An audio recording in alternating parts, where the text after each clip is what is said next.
स्वागत करती हूँ आप सभी का एमपी टेट के महत्वपूर्ण प्रश्न लेकर आए। वीडियो के फर्स्ट प्रश्न में पूछा गया अंतरिक्ष में जाने वाला प्रथम व्यक्ति कौन था। अंतरिक्ष में जाने वाला प्रथम व्यक्ति यूरी गागरिन था। राइट ऑप्शन होगा बी। सोवियत संघ के यूरी गागरिन ने 1961 में वोस्टॉक 1 यान से पृथ्वी की परिक्रमा की थी। सही ऑप्शन होगा बी, यूरी गागरिन। अगले प्रश्न में पूछा गया चंद्रमा पर कदम रखने वाला प्रथम मनुष्य कौन था। सही ऑप्शन होगा नील आर्मस्ट्रॉन्ग।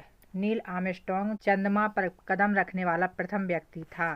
सही ऑप्शन होगा सी। अमेरिकी अंतरिक्ष यात्री नील आर्मस्ट्रॉन्ग ने 1969 में ओपाली 11 मिशन के तहत चंद्रमा पर पहला कदम रखा था। राइट ऑप्शन होगा सी, नील आर्मस्ट्रॉन्ग। नेक्स्ट प्रश्न में पूछा गया भारत का प्रथम अंतरिक्ष उपग्रह कौन सा था। भारत का प्रथम अंतरिक्ष उपग्रह आर्यभट्ट था। आर्यभट्ट है। राइट ऑप्शन होगा सी। इसे 19 अप्रैल 1975 को सोवियत संघ के प्रशिक्षण केंद्र से अंतरिक्ष में छोड़ा गया था। सही ऑप्शन होगा सी, आर्यभट्ट। वीडियो के अगले प्रश्न में पूछा गया अंतरिक्ष में जाने वाले प्रथम भारतीय कौन थे।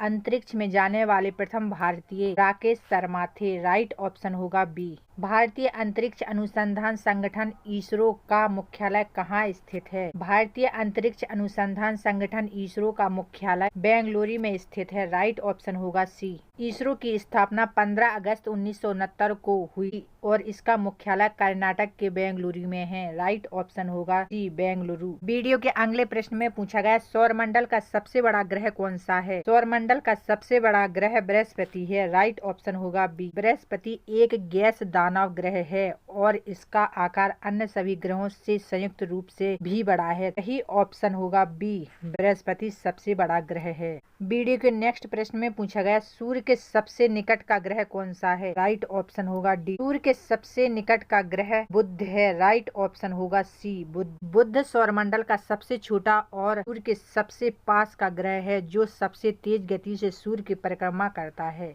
राइट ऑप्शन होगा सी, बुध। सबसे बड़ा ग्रह बृहस्पति है और सबसे छोटा ग्रह बुध है। तो प्रश्न नंबर 8 में पूछा गया लाल ग्रह किसे कहा जाता है। लाल ग्रह मंगल को कहा जाता है। राइट ऑप्शन होगा बी, मंगल। मंगल ग्रह की सतह पर आयरन ऑक्साइड, लोहे का ऑक्साइड की प्रचुरता के कारण यह लाल रंग का दिखाई देता है। वीडियो के अगले प्रश्न में पूछा गया सूर्य के प्रकाश को पृथ्वी तक पहुँचने में कितना समय लगता है। सूर्य के प्रकाश को पृथ्वी तक पहुंचने में 8 मिनट 20 सेकंड लगते हैं। सही ऑप्शन होगा बी। सूर्य की किरणें निर्वात को पार करते हुए लगभग 500 सेकंड 8 मिनट 20 सेकंड में पृथ्वी पर पहुंचती हैं। राइट ऑप्शन होगा बी, 8 मिनट 20 सेकंड। ग्रहों की गति के नियमों का प्रतिपादन किसने किया था। ग्रहों की गति के नियमों का प्रतिपादन केपलर ने किया था। राइट ऑप्शन होगा सी, केपलर। जर्मन खगोल शास्त्री जोहान्स केपलर ने ग्रहों की गति के 3 मुख्य नियमों का प्रतिपादन किया था। अगले प्रश्न में पूछा गया इसरो का मुख्यालय कहाँ स्थित है। इसरो का मुख्यालय बेंगलुरु में स्थित है। राइट ऑप्शन होगा बी, बेंगलुरु। भारतीय अंतरिक्ष अनुसंधान संगठन इसरो का मुख्यालय कर्नाटक के बेंगलुरु शहर में है जहां से देश के सभी अंतरिक्ष अभियान का नियंत्रण और निर्देशन किया जाता है। राइट ऑप्शन होगा बी, बेंगलुरु। अगले प्रश्न में पूछा गया भारत का पहला कृत्रिम उपग्रह कौन सा था।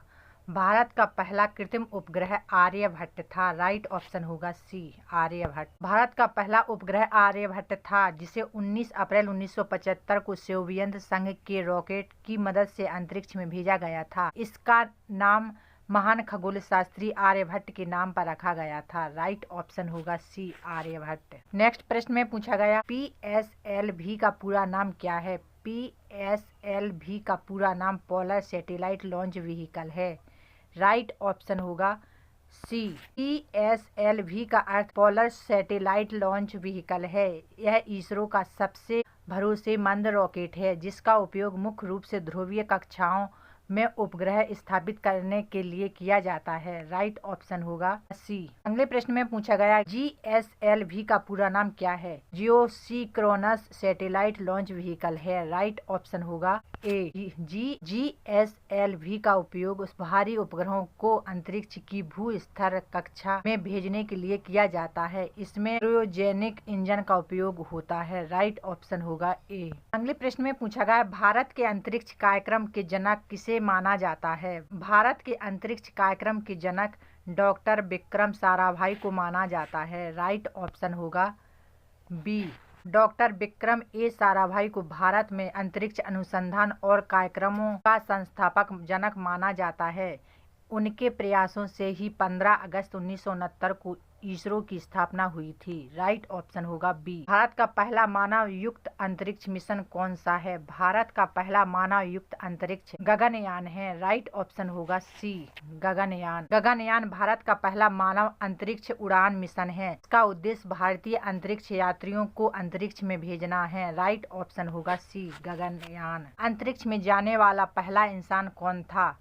अंतरिक्ष में जाने वाला पहला इंसान यूरी गागरिन था। राइट ऑप्शन होगा बी। सोवियत संघ के अंतरिक्ष यात्री यूरी गागरिन 12 अप्रैल 1961 को वोस्तोक 1 अंतरिक्ष यान से अंतरिक्ष में जाने वाले और पृथ्वी की परिक्रमा करने वाले पहले व्यक्ति बने थे।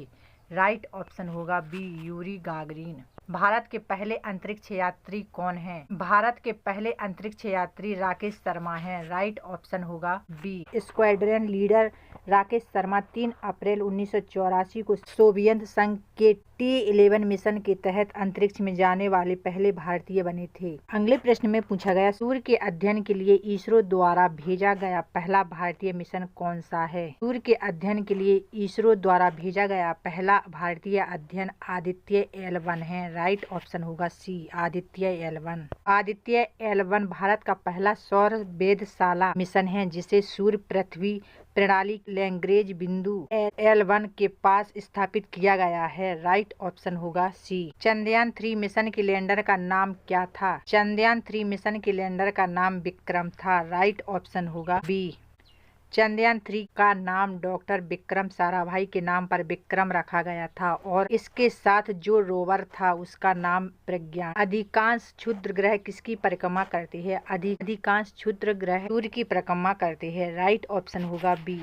अधिकांश क्षुद्र ग्रह मुख्य रूप से मंगल और बृहस्पति ग्रहों के बीच स्थित क्षुद्र ग्रह पट्टी में रहकर सूर्य की परिक्रमा करते हैं। सही ऑप्शन होगा बी, सूर्य। निम्नलिखित में से किसमें बर्फ की बहुत बड़ी मात्रा होती है? सही ऑप्शन होगा बी, धूमकेतु। धूमकेतु में सबसे ज्यादा बर्फ की मात्रा होती है। धूमकेतु मुख्य रूप से धूल, चट्टानों और जमी हुई गैसों बर्फ से बने होते हैं। जब ये सूर्य के पास आते हैं तो इनकी बर्फ वाष्पित होकर पूंछ जैसी संरचना बनाती है।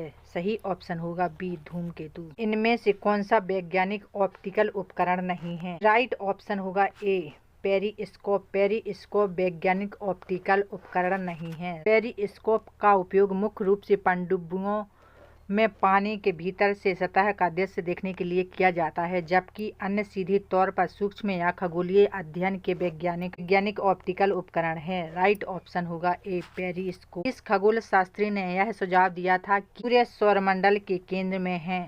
सही ऑप्शन होगा निकोलस कोपरनिकस। राइट ऑप्शन होगा सी। MP टेट की वीडियो आप सभी को पसंद आए तो लाइक करें, शेयर करें। चैनल पे नए आए हो तो चैनल को सब्सक्राइब जरूर करें। वीडियो के लास्ट तक जरूर बने रहें और कमेंट बॉक्स में जरूर बताएं कि आपको वीडियो कैसा लगा। प्रसिद्ध ग्रंथ आर्यभट्ट के रचयिता कौन है? प्रसिद्ध ग्रह आर्यभट्ट के रचयिता आर्यभट्ट प्रथम हैं। महान भारतीय गणित एवं खगोल शास्त्री आर्यभट्ट ने आर्यभट्ट की रचना की, जिसमें खगोल विज्ञान, अंकगणित और बीजगणित के नियम शामिल है। राइट ऑप्शन होगा ए।